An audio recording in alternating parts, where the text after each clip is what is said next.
নজর রাখবো পরবর্তী সংবাদে। স্কুল চলাকালীনই এক ব্যক্তি স্কুলের ভেতর প্রবেশ করে কার্যত ছাত্রছাত্রীদেরকে চকলেট বিতরণ করে। তারপরে সেই চকলেট খেয়ে 12 জন ছাত্রছাত্রী এই মুহূর্তে অসুস্থ হয়ে পড়েছে।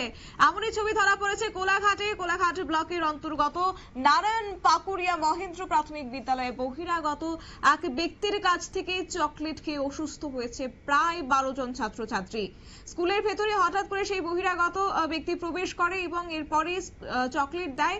তারপরেই সেই চকলেট খেয়ে অসুস্থ হয়ে পড়ে ছাত্রছাত্রীরা। এই ঘটনায় এলাকা জুড়ে একটা চাঞ্চল্য ছড়িয়েছে। অসুস্থ ছাত্রছাত্রীদের পাঁশকুড়া সুপার স্পেশালিটি হসপিটালে চিকিৎসার জন্য পাঠানো হয়েছে।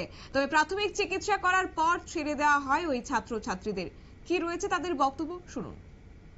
অসুস্থ হয় এবং সাথে সাথে স্কুলের প্রধান শিক্ষক এবং সহকারী যারা শিক্ষক ছিলেন তারা তড়িঘড়ি স্থানীয় একজন টোটোর দ্বারা আমাদের মাল্টি সুপার স্পেশালিটি হাসপাতাল পাঁশকুড়াতে ভর্তি করায় এবং ওই জায়গা থেকে প্রশাসনকে খবর দেওয়া হয় এবং স্কুল ইন্সপেক্টর যিনি আছেন তিনার কাছে খবর যায়। পরবর্তী সময় প্রশাসন আসে এবং যে চকলেটের যে ডেট ফেলির চকলেট সেই চকলেটের নমুনাও এখান থেকে সংগ্রহ করা হয়েছে। বিষয়টা আমাদের এই স্কুলেতে বাউন্ডারি ওয়াল নেই, এটা আমাদের একটা গভীর ভয়ের বিষয়। যখন তখন বাইরের ছেলেরা এখানে স্কুলে এসে যায়, হয়তো অনেকাংশেই শিক্ষক বা যারা দায়িত্বে আছেন তারা হয়তো নজরদারি দিতে পারেন না। তো আমরা চাই যে বহিরাগত ছাত্র স্কুলের মধ্যে যাতে না প্রবেশ করে এবং আমরা সরকারের কাছে বা প্রশাসনের কাছে আবেদন জানাবো, যেক্ষেত্রে স্কুলেতে একটা ঘটনা ঘটেছে এবং একটা আতঙ্ক ছড়িয়ে পড়েছে। তাই আমরা আপাততভাবে আমরা চাই যে স্কুলেতে একটা বাউন্ডারি ওয়াল বা একটা গেট করে দিলে আমাদের ক্ষেত্রে খুব ভালো হয়। এবং এটা উত্তর নানপাকুড়িয়া মহেন্দ্র প্রাথমিক বিদ্যালয়।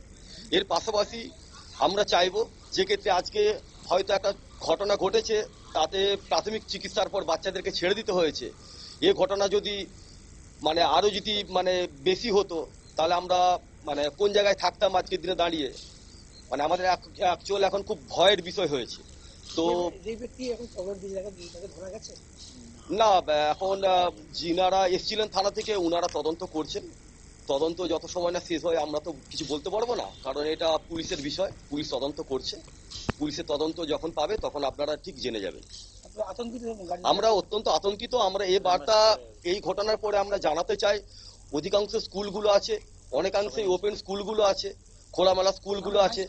তো সেক্ষেত্রে আর সরকারি সচেতন পাবলিক আরো বেশি করে যাতে করা যায়, সেই জন্য আমরা আবেদন জানাচ্ছি যাতে করে বহুল প্রচারের মাধ্যম দিয়ে এই বহিরাগত চকলেট বলুন, বাইরের খাবার বলুন, গার্ডিয়ানরা যাতে বাচ্চাদেরকে বলে দেয় যে বাইরের কোনো জিনিস কারো হাত থেকে যাতে না নেয়। এই ধরনের প্রচারের একটা বিষয় রয়েছে, সেটা আপনারাও কিছুটা সাহায্য করবেন।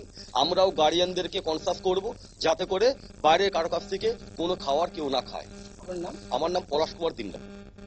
আপনারা শুনলেন সংশ্লিষ্ট ব্যক্তির বক্তব্য। অবশ্যই এই ঘটনার পরবর্তীতে খবর পেয়েছে কোলাঘাট থানার পুলিশ এবং তারা ঘটনাস্থলে ছুটে আসে এবং ওই চকলেটের নমুনা নিয়ে পরীক্ষার জন্য পাঠানো হয়েছে বলে জানা যায়।